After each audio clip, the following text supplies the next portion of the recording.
We're back on the Friday Vibes Morning Show here on New Twist Radio, newtwistradio.com, and the New Twist Radio app. Make sure you tell a friend to tell a friend to tell a friend to download the New Twist Radio app from the Google Play Store. And of course, if you got an iPhone, I'm working on something for y'all too.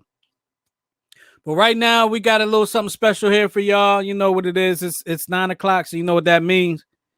It's time for Jay Hussein from the Reel Gods podcast to join us and let us know a little bit of what he's thinking about what we should be checking out this weekend. And, what's going on, Jay? How you feeling, man?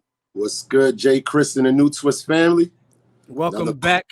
It's a cold Friday, man. I was going to say beautiful, but it's freezing out there today. It's a little chilly up here in the Northeast, but, they say, Cecily and them say that warm temperatures are on the way.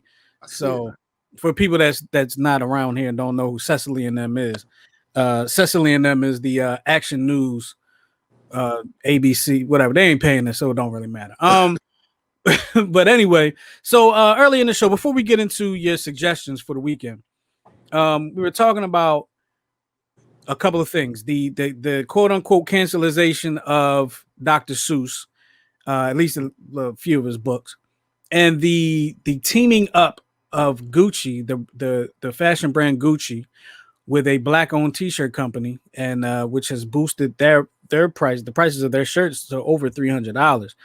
A lot of opinions have been going around about this. Jay, I just wanted to get your opinion on both of those topics. Let's start with the Gucci topic, because I believe, if I'm not mistaken, you have an apparel brand yourself. Am I right? I do. Shout out to Frozen Dreams. I believe, to be honest, man, and we keep it honest on the show, is that the black culture is profitable, and it's not a secret. It always has been. You got to be a fool not to see it. What we have to do is learn to monetize from ourselves. We have to we give our power away, and then they come back and resell us our product for 10 times, because we're going to be the ones buying them shirts. You're not going to see other cultures wearing a Philly versus good. Like, you're not going to see that. You're going to see us wearing that. So just to keep it short and sweet, Jay, I just feel like, man, from the history of my life and way beyond, which got to do with, even with some of these movies, it all tie in with just the black culture, giving away so much of our culture. We need to hold on to it. So I would say I'm not surprised by it. It's nothing new. I won't be buying it. My family won't be buying it, but it is what it is, Jay. Yeah, I know I won't be buying it. I've never paid that kind of money for a T-shirt. I don't plan on it. But for those that do, that's your thing. One thing that came to mind when I was thinking about it was actually what happens in, I don't know how long it would be from now, but this gotta happen. You gotta think it's gotta happen, because all good things come to an end if you consider it good. What happens when the black culture is no longer the popular culture? What happens then? Does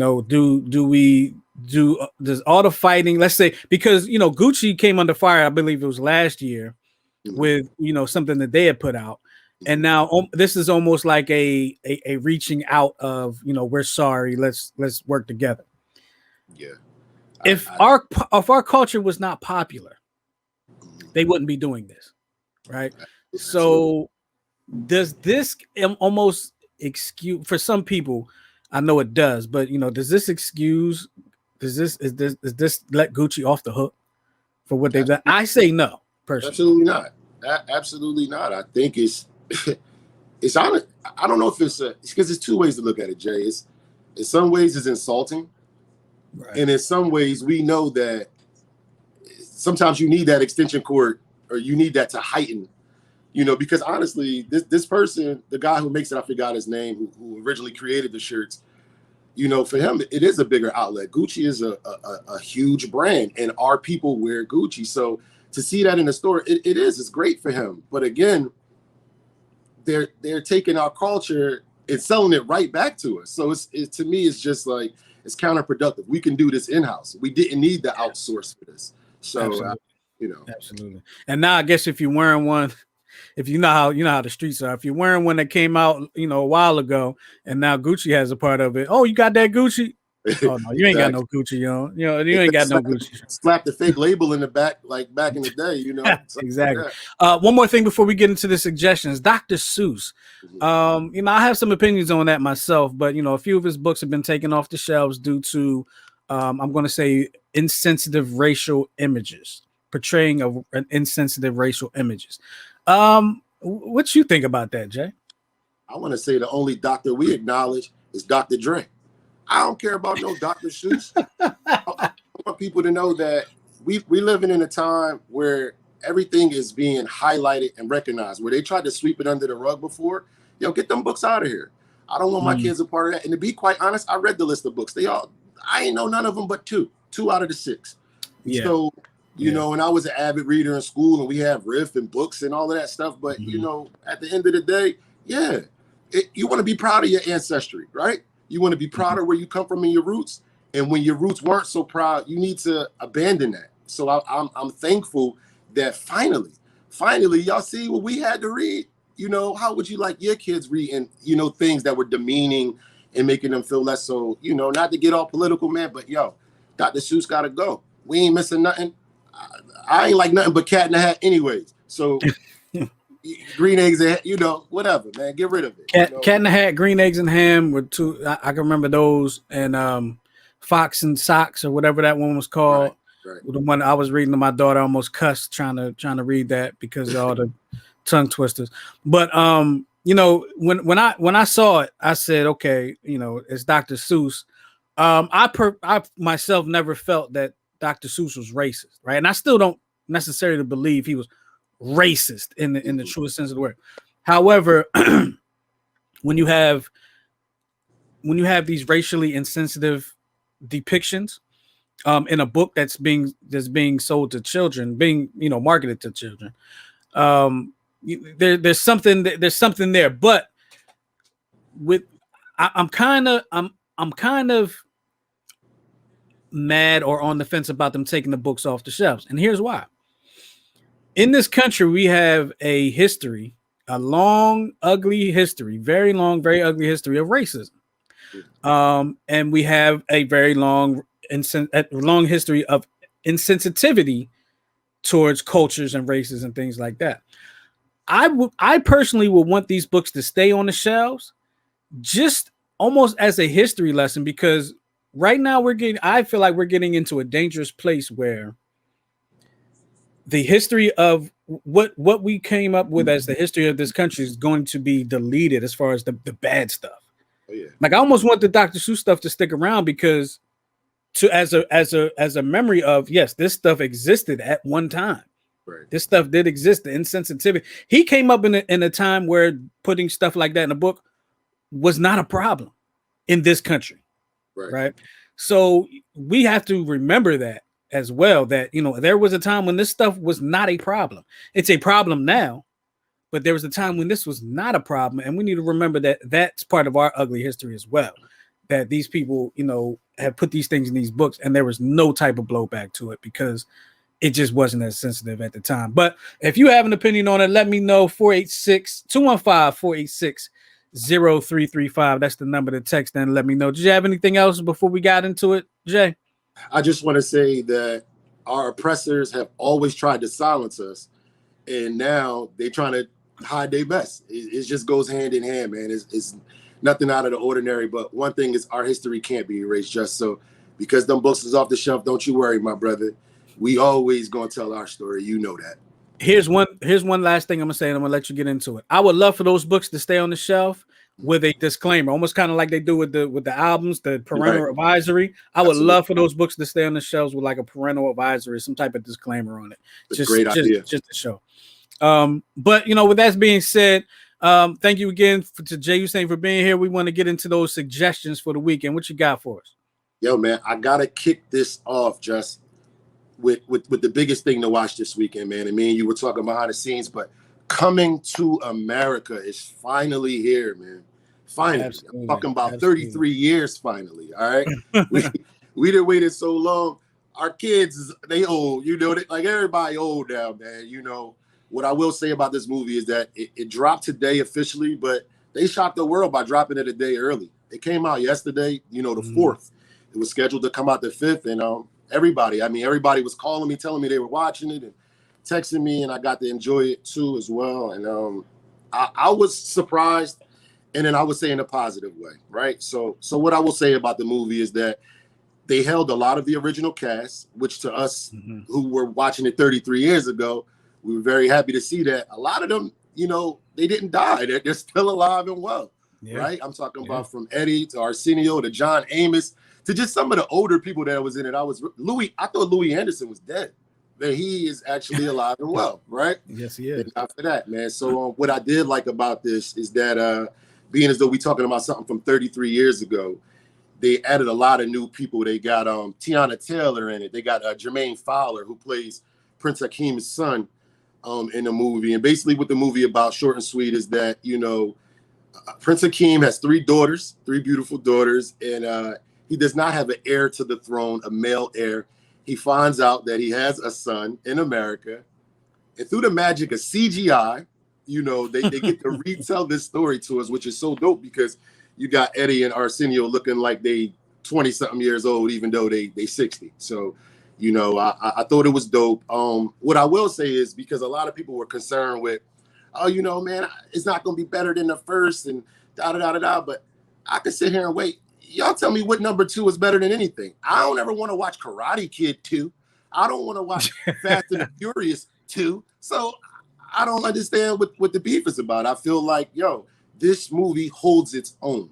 All right. Yes, it is a reference to the first movie, but it gave us so much new stuff and so much comedy. I was literally laughing, man, like just to see the old barbershop guys and the, you know, just all the old characters be replayed. Eddie still got it.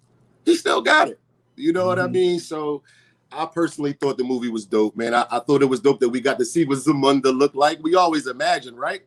You know, I thought Zamunda, I thought it was like Wakanda. I didn't know what it was. It was like an imaginary place to us, but we finally got to see some of Zamunda, and we got to pick up on the story. This one is on Amazon Prime. It's totally free.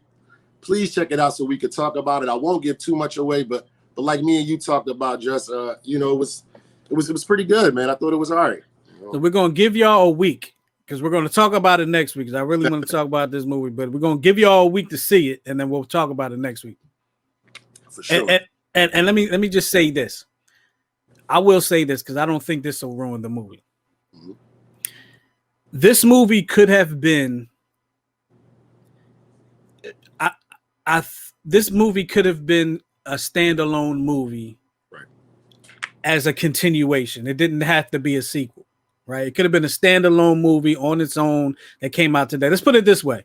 Now, I'll save that for next week. I'll save it because I'm about to ruin it. So I'll save it for next week. We love it. We want to get the opinions of the people, so please check it out, y'all. Coming to America, man. 33 years, it's finally here, right? Absolutely. I want to move on to the next one. The next one was the United States versus Billie Holiday. All right. This joint was on Hulu, and I mean, I don't even know where to start with this one, Just. Andra Day, I mean, she killed this role. You know, she's portraying, it's a biopic of the story of Billie Holiday, man. If you don't know the story of Billie Holiday, man, just like we were just touching on, you know, with our oppressors silencing us, you know, Billie was forced to be silenced by the government, the police, and again, infiltrated, you know, by her own kind.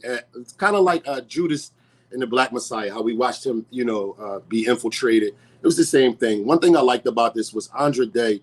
She really captured and showed the mental abuse, the physical abuse, and the drug abuse that Billie Holiday went through. And a lot of us younger folk don't know that. We know the music, we know some of the music, and we know her voice and her accolades, but we don't know her traumas. So you get to see her be silenced by her oppressor, be infiltrated by her own kind, be physically, mentally abused, and she just captured it, man. You know, you watch this movie with pain in your heart. You watch it with a smile on your face. You know, watching her, and it's a lot, man. I actually watched this twice because I was like, you know, I was blown away. Man. It's starring Andra Day again, like I said, and Trevante Rhodes, who plays he just plays a dope part, man. I love to see these new faces.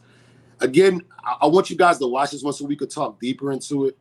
But it was just good. It was good. It was a lot of I've read some of the reviews, and I've talked to a lot of people about it, and what a lot of people didn't know was what we got to see was that trauma, man. So please tune into this one. This one was on Hulu. It's the United States versus Billie Holiday. All right. So you got the United States versus Billie Holiday. You got Coming to America. Coming to America, right? And what else you got? I got one. It's called Boogie. Okay, this one's called Boogie. It actually comes out today, March 5th. Now, this one is not on any platform right at the moment.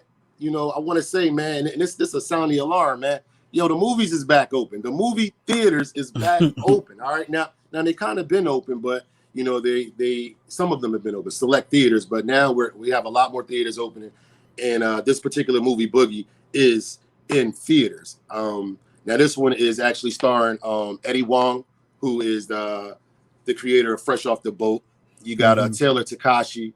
You got Pop Smoke, which is his first and last movie, man. And what I'll say about Pop Smoke, short and sweet, is that he did really good as a villain. It sucks to know that we won't see him again, but it's dope that he's leaving behind such a legacy with the music. His album just went #1 on the billboards. He'll have I don't know if he'll have the #1 movie this week with Coming to America and the other things out, but he does have this movie under his belt where he plays a dope villain. It's basically about the Asian American played by Taylor Takashi and their struggles and growing up in Queens, New York, wanting to play in the NBA, and his parents want a better life for him. And he basically got to learn how to navigate the streets, navigate his new high school, and deal with things, man. I thought it was dope because, like, man, it just goes hand in hand with this conversation. The Black community is not the only community that has to deal with these things.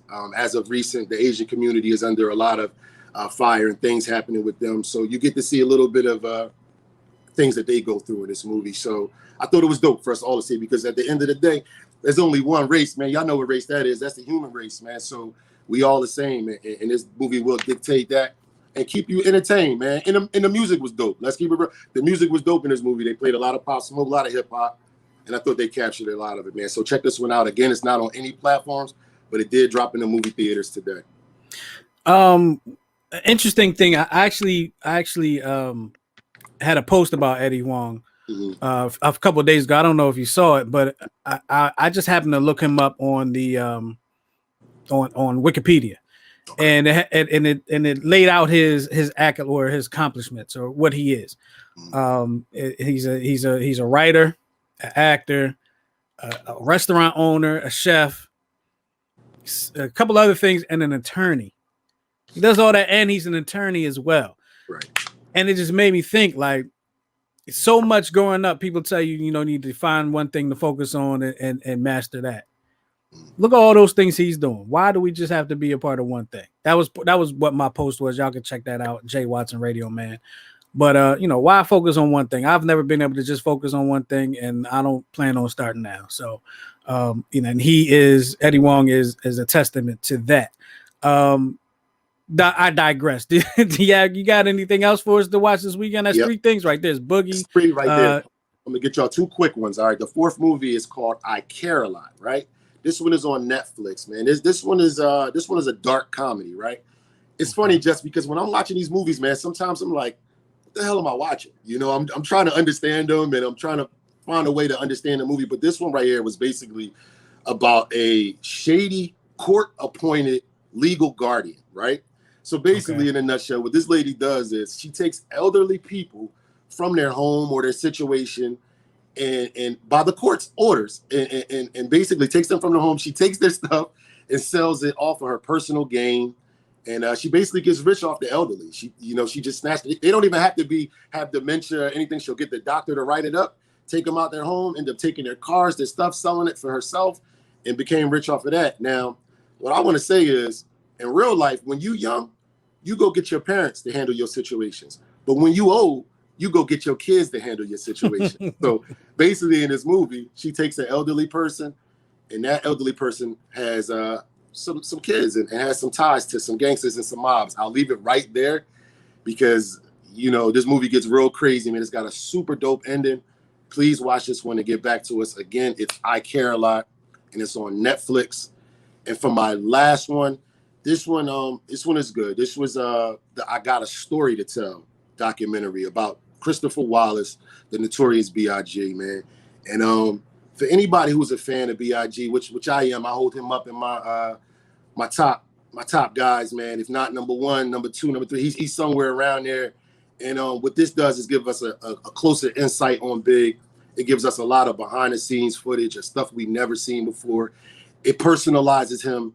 I want to say that these kids are fortunate to grow up with Instagram, Snapchat, all these social media things that bring them close to their heroes, to their artists, to their entertainers. And we had to guess who they were. We had to open up the back of the CD package and read and find out about them that way. But this right here personalizes Biggie. It shows us him and his mother's relationship and just how he cared and his angles on becoming an artist, man. So I love this one. I want y'all to tune into it and just check out this footage, man. It's I Got a Story to Tell, and it's on Netflix. It's on now. That's interesting that you say that. We had to read the stuff. We had to read the magazines. We had to read the CD covers and all like that. Absolutely. Just to get an idea and make our own assumptions as to who somebody is. And we swore we knew. We thought we thought we knew them personally. But now, you know, with Instagram, Snapchat, and all the rest, TikTok and everything else, that brings you a lot closer into the lives of your favorite artists, your favorite actors, and all like that. And you know, it's a great thing for them. I think it's great for the artists. I think it's great for the fans. And I just wish we had something like that back in the day. But my life could be totally different now. Who knows? But absolutely, no, I take the heart away like we did, man. Because you know what? Imagination is way more. They always say you don't want to really get to know your heroes, right? They're not who you think they are. So you see a lot of these people acting out on social media. It's because we too far up their butt. We too close to them. You know, imagination it goes a long way. So I prefer to remember my celebrities. I ain't know Method Man slept with Wendy Williams, but now I do. Like, it's all messed up. You know? Right. We never knew about that. No, yeah, you're absolutely right. Oh, man. Changed some things, but somebody put it in perspective when they said, you know, it wasn't this Wendy and this meth, right? It was this Wendy and this meth. So right, it was like, okay, I can let that slide. I can let that slide. Absolutely. But Jay Hussein from the Real Guys podcast, man, I appreciate you being on once again for week number 4. It's officially been a month. It's officially been a month that you've been vibing with us on the Friday Vibes Morning Show. Let the people know where they can check you out. Hey, listen, people. We're dropping our first podcast, our first official podcast this week, man. We are on at Reel Gods, ReelGods at Instagram, Reel Gods on everything, man. Check it out. You'll see me. And shout out to my co-host and my partner, Hippie Heem, man. I know he's somewhere listening. He probably watching movies because that's what we do. And, you know, hey, Jay Chris, can I just ask one more thing before I go? Absolutely. Go ahead. I got a weird question. It's got nothing to do with movies. But I love your community. They always reach out to me. And this is a question opposite of movies, but I want to know. All right, this is weird, but listen. How long should ramen noodles be cooked? Okay? Because some people say that they like them a little crunchy, and some people like them a little soggy. Okay? So what is the proper way? Now, we call them oodles and noodles where I'm from, but what is the proper way to cook ramen noodles? Some people talking about they put it in for 2 minutes. I don't want no crunchy noodles. So, Jay Chris, how long do you cook your ramen noodles for? I don't want them noodles crunchy at all whatsoever. So I guess I like my noodles soggy. I guess. Yeah, I don't crunch. No, if it's crunch, they're not done. They're not done. Yeah, they're no. Somebody told me they put their noodles in the microwave for 1 minute and 30 seconds. I said, why you just don't pour the water in the bag and just start eating out the bag? Because it ain't done yet. Right. Well, I'm not even going to get into that. I'm not even going to get into that. But no, they're not supposed to be crunchy. If you're living out here in the world, they're not supposed to be crunchy. And that's all I'm going to say about that. Agreed. Thank you, Jay Chris. Appreciate y'all, man. Well, thank you, Jay Hussein from the Real Guys podcast. Make sure you check him out on his Instagram and all his social media and all of his picks for the week. And definitely check him out here every Friday at 9 o'clock right here on the Friday Vibes Morning Show here on NewTwistRadio.com. Now, let's get back to the party here on the Friday Vibes Morning Show with yours truly, Jay Chris, on New Twist Radio, NewTwistRadio.com, and the New Twist Radio app. Coming up next, we got R. Hunter from Blue Demon Athletics to talk about Do More 24 campaign going on right now in the state of Delaware. Keep it locked, y'all.